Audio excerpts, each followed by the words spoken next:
Doc, I'm also going to activate the phone lines, but I feel like we can do all on WhatsApp because lots of messages just trickling in. Here's one says, very good subjects. The egg donation issue. May I know if the donor is revealed to the recipient during the legal process? That's a question that has just come through. Yeah, good question. So there are two options. Some couple would say, so the woman says, I have a young niece I will bring. So they do their own arrangement. Okay. And then she comes along. We also have the concept of the anonymous donor, where the couple do not know the donor in identity. But I will provide information. She's a 24-year-old, done with university, has one child, hails from Eastern, Western, Upper West, this region, for 7 feet tall, 6 feet tall, fair in complexion, blah, blah, blah. Is it expensive? It is. Is it like a one-time kind of payment? Yes, it is. Because typically, like I said, if you have multiple eggs, you could have the chance to freeze the excess so that in case the first treatment she doesn't get pregnant, you don't have to go over the whole procedure. You just use the frozen eggs that you thaw, fertilize, and then. All right. Here's another one that says, on fibroids, had miscarriage, the doctor told me to remove, otherwise I can't get pregnant. If I get pregnant and remove it during surgery, I will bleed. The size of the fibroid is now 8.9. I don't know if you understand that. 8.9. Yeah. And is it intramural? Intramural, yeah. Okay. Once you get pregnant and remove it during surgery, can I do that? My pregnancy was 7 weeks and I had, is it blighted ovum? Blighted ovum, yeah. 27 years. Okay, so that's a 27-year-old sending us this message. Right. I appreciate the detail.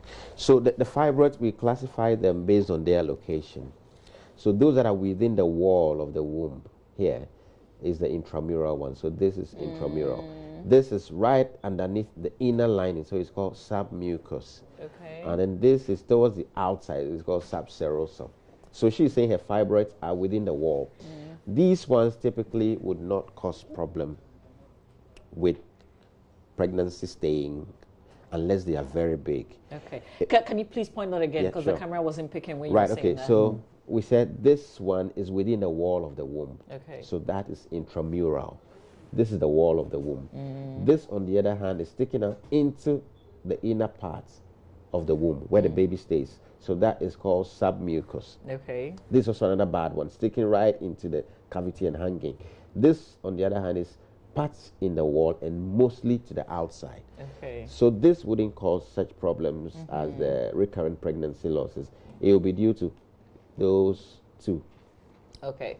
So I guess that's why the issue of you can when you can have during the surgery to take the baby out, we can take the fibroid out as well. We do that in selected cases. We call it cesarean myomectomy. Myomectomy is the removal of the fibroid. So if you're doing it during the cesarean section, it's called cesarean myomectomy.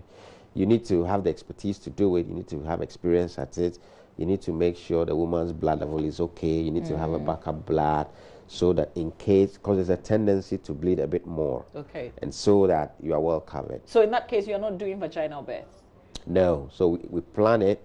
But sometimes it's just necessary because the fibroid is towards the lower part of the uterus. So there's no way the baby can even come past it. Okay. So you need to do surgery, get a fibroid out first before you have access to the baby. Okay. Yeah. All right. So it's something that can be safely So done. here's Peter from Nungwa. Says we're both 45. We're still looking for just one. After 3 years, we suffered 2 miscarriages, one in 2013 and the second in 2016. Right. What could our problem be, Dr. Sefogah? Yeah. This is the first man on that.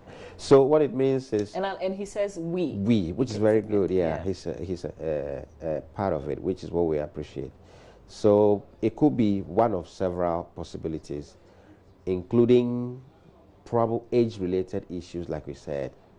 So they need to approach a point of care. Okay. We'll discuss the options, including the use of IVF with a donor egg. Okay. Because the woman at 45 who's lost 2 probably has problem with her egg quality. Okay. We could use some supplements to see if we can improve that, but having lost 2, the chances may be to lean towards assisted reproduction with the use of donor eggs. Okay.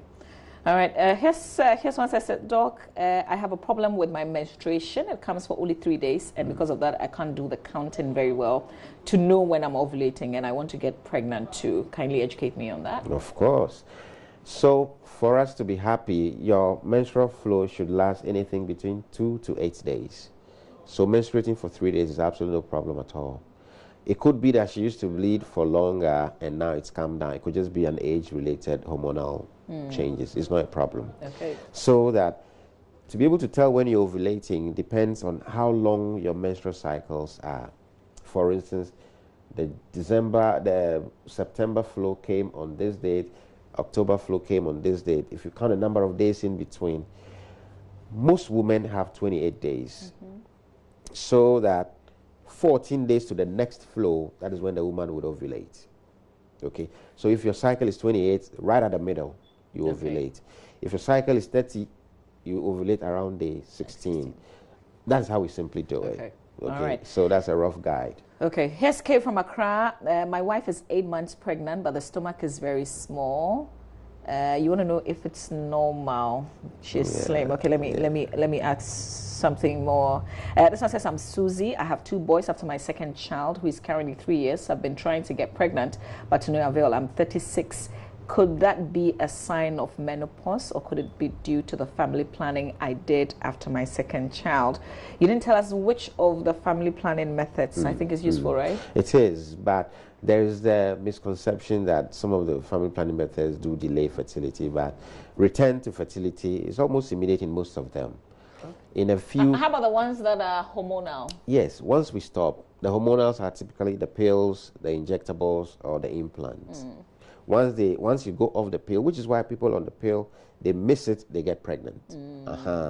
Or the injection, you miss it. So we even advise that if your next injection, if you took the last one on 30th, the next one should be on 29th. Okay. Because return to fertility is immediate. How about IUD? IUD, we take it out today, you ovulate tomorrow, you can get pregnant the next day. I heard a story, and I don't know if it's true. I think it is, or it could be, that somebody gave birth and the thing was in the baby's head. I've heard that before. We just laughed it off. Okay, because that scares me, because I'm on IUD. No, you don't have to get scared. I mean, there is a very, very tiny failure rate. Okay, so the failure happens if the loop gets displaced. And so it gets displaced, the pregnancy happens. Fortunately, the pregnancy is still within the womb. It did not go into the tubes to cause an ectopic. And so it coexists with the baby. When baby comes out, that loop comes out. But it's a very, very rare thing. Okay. Yeah. All right. So I'm trying to read the messages in terms of, first come, like, but it's getting a bit confusing because the messages are just trickling in loads. But there are quite a number of people who are also asking to see you or to get a personal contact. So I don't know if there's a place that you want to direct them to. Let me read some more messages while you make up your mind on that. So this one says, my name is Naima. I have been having my period twice a month and it stops after 3 days. Can it be fibroid? I'm 34 years. Here's another question. It says, okay, this is how to get in touch with you. Got lots of questions, lots of, comments about how to get in touch. This one says very educative program. Must be, okay, all right. Samuel from Akimoda, thank you very much for the comment on the camera. This one says, apart from fibroid, I was told I have an abnormal growth and with IVF 8 times now pregnancy. I'm not sure I understand that. That's simply what the message is. Apart from fibroid, I was told I have an abnormal growth and with IVF 8 time now pregnancy. Okay. So it means because she was told that because of the abnormal growth, she couldn't get pregnant even with IVF until the 8th time before she got pregnant. Okay. So most likely one of the abnormal growths of the uterus or the ovaries, there's a common one we call endometriosis, which is a very troublesome one. Okay. Severe menstrual pains and difficulty conceiving, because it tends to also damage the tubes. Okay. That may have been it. But then IVF helps to solve that. Okay. Kweku says your marriage is at the stage of collapse. Well, it shouldn't be, and that's easy for me to say. It shouldn't be because you don't have a child. He's asking for a contact. Says, can a post-menopausal woman of 50 years have a successful IVF? And you can box this up with a menstrual question 2 times. Yeah. Great. Yes. So, yeah, like I said, for us to be happy with your menstrual flow, anything between 2 to 8 days, we are good. And the interval between 21 to 35 days is normal. If you are above 50 years, the oldest woman we have treated with IVF who got pregnant here in Ghana was 56 years. Okay. So it's very possible. Yeah, it's possible. It only means that we are going to use a donor's egg, but otherwise it's very possible. Okay. We can't possibly do all these. All these are questions directed at you. Yes. Kwabena from Pokwase also wanted a contact. Yeah, if you talk to the front desk. Here's a number to reach. Who are you speaking to? Do they ask? Yeah, once the front desk will take all right. So you can take this number down. It's 0302 631 880. 0302 631 880. I guess you can tell the person who answers that you want to book an appointment, and then they can schedule you. Yeah. Did I say it right? Very correct. Okay. All right, Doc. We have to do this again after the part 2 airs today, because we have lots of comments, and I think people are right. Yeah. We don't spend enough time talking about this issue that affects openly. Yeah, exactly. Yeah. And it just tells you how big a problem it is, and so many couples are bottling it up in, which doesn't help. You know, we need to talk about it. Talk about how to even prevent it. We touched briefly on fertility preservation. We need to be able to also. We can prevent it. I mean, yes, of course. Okay. Because, for instance, that will be our next conversation then. No problem. Yeah, that's the way to go. Prevent it, and also what are the options of getting it addressed early enough. Okay. Removing some of the financial barriers, making the concept of adoption more acceptable. Okay. We need to talk about voluntary infertility. Okay. Because believe you me, it's not every couple who really want to bear children. Yeah. In Europe, because the concept is well established, you don't go poking your nose, it's my neighbor, they've been married for 4 years. No, you probably assume they are having that idea of being voluntarily infertile. But in our society, so we need to talk a bit more about it. I think one of the things I also wanted us to explore, can I check? I'm not trying to get pregnant, but can I check if I have fibroid? Because you said you could have fibroid. That was not a personal comment, Derek Akosa, my producer.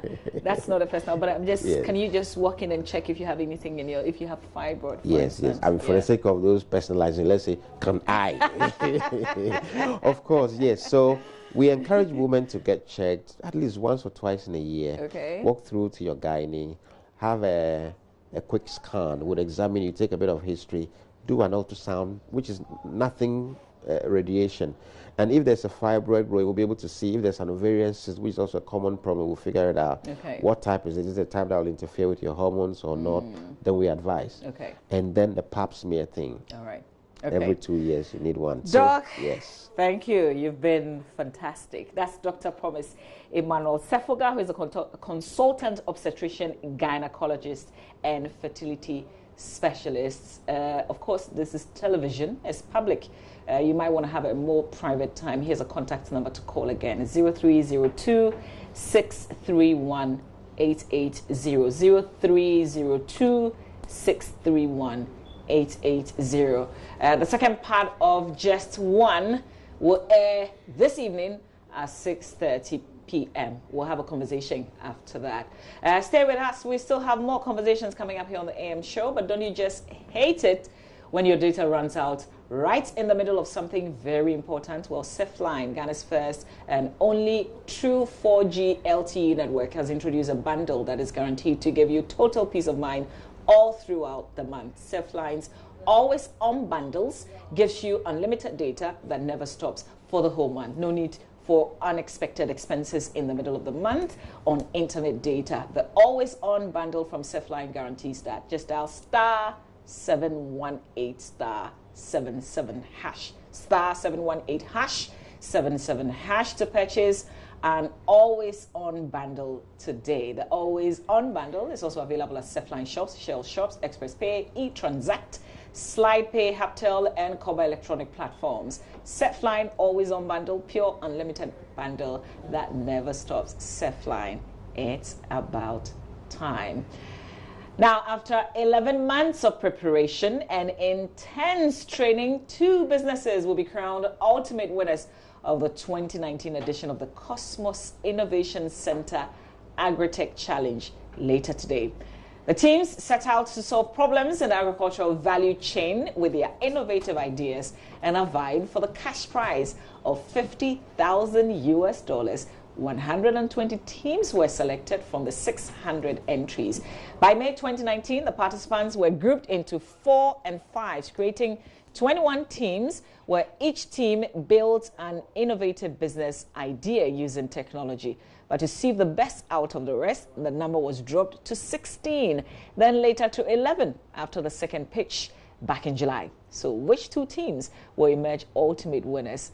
Agroplast, Cocoa Boye, Thermostore, Air Scarecrow, Coconut World, Climatex, Farm Code, Prosect Feed, Green Technologies, Farm Class, or Eat Fresh. They were all on the AM show and they shared their innovative ideas with us. Here we go.